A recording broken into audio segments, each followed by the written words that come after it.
While Dame Sheila Hancock still has a zest for life and relishes being a working actress, she concedes that her body is beginning to fail her. The star has owned a home in Lebrun, France, for the past 30 years, but says when she visited for the first time after the pandemic, something had changed. "The last time I went after lockdown, I realized I've aged," she says. "Driving down to get there, I found it nerve-wracking for the first time in my life. I also had to climb over the edge of the bath to have a shower, silly things like that. I used to go over several times a year and that's not the case now. It takes too long to go by train. I have got to give it up and it is breaking my heart." The 90-year-old recently starred opposite Sanjeev Bhaskar in Unforgotten, and will soon be appearing alongside Timothy Spall in BBC One's The Sixth Commandment, a true drama based on murderer Ben Field.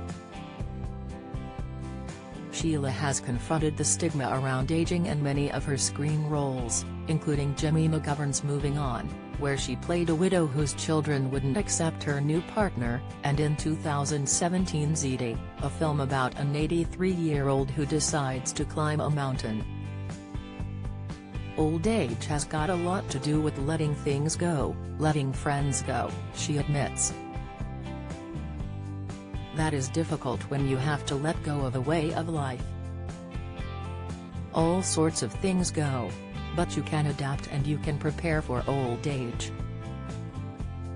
She adds, "I have got funny handles stuck on the wall.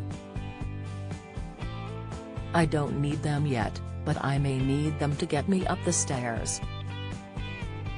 Also, you have to think, will I have to go into a home? You have to, otherwise I will get dumped somewhere horrible.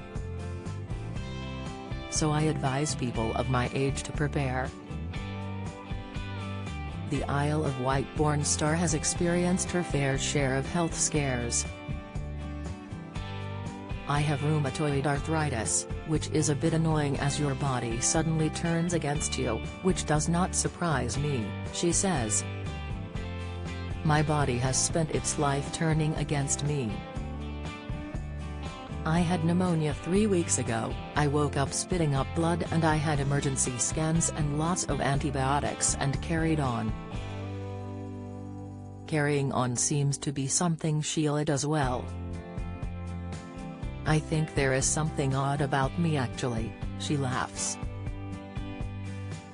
"I do recover so well. I think my immune system is good at getting me better. I had coronavirus and for 2 days I was really ill, and then I was fine." In old age you have to make up your mind that it is not going to get you. You have to keep changing your approach to life. Rather than feeling tempted to retire and put her feet up, Sheila believes it's work itself that keeps her going. "I think it has something to do with acting," she explains. "You cannot let people down.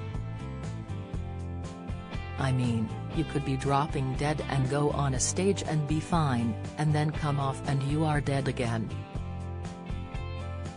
It is a phenomenon." She continues, "I was once in a play in Chichester and I fell in the bath. It was a matinee and it was sold out. I knew if I did not do the play, it would not go ahead. I went on and there was blood dripping." Sheila's determination and refusal to give up is all the more surprising given the many blows life has dealt her. The actress, who shot to fame in BBC sitcom The Rag Trade in the 60s, lost her first husband, actor Alec Ross, to cancer in 1971. In the late 80s, she fought her own battle with breast cancer while married to her second husband, John Thaw. Tragically, the much-loved star of TV's Inspector Morse later contracted esophageal cancer and passed away in 2002. But worse was to come. In 2017, Sheila was knocked for 6 when her eldest daughter, Melanie, phoned with the devastating news that she was suffering from stage 3 breast cancer.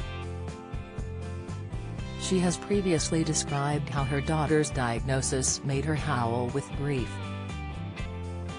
With so many setbacks in her life, and such strong views on the state of the world around her, is it any wonder Sheila, who is also mum to actress Joanna Thaw, decided to call her recent autobiography Old Rage. "It's difficult not to be angry, isn't it?" she says. "I have just turned 90. I won't be here much longer, realistically, and I would like to leave the world a happy place. But there are natural disasters. And then, of course, the everlasting worry about the planet. It's terrifying. And we are not taking it as seriously as we should. I changed the title of my book to Old Rage, as first of all my daughter got cancer, I got rheumatoid arthritis, then we had Boris Johnson, then we had Brexit. I was torn, as I do like to see the bright side of everything." Sheila is critical of the UK government, saying she feels the creative industries have been stifled in recent years. "How dare they cut arts funding and say children need to do maths? How dare they?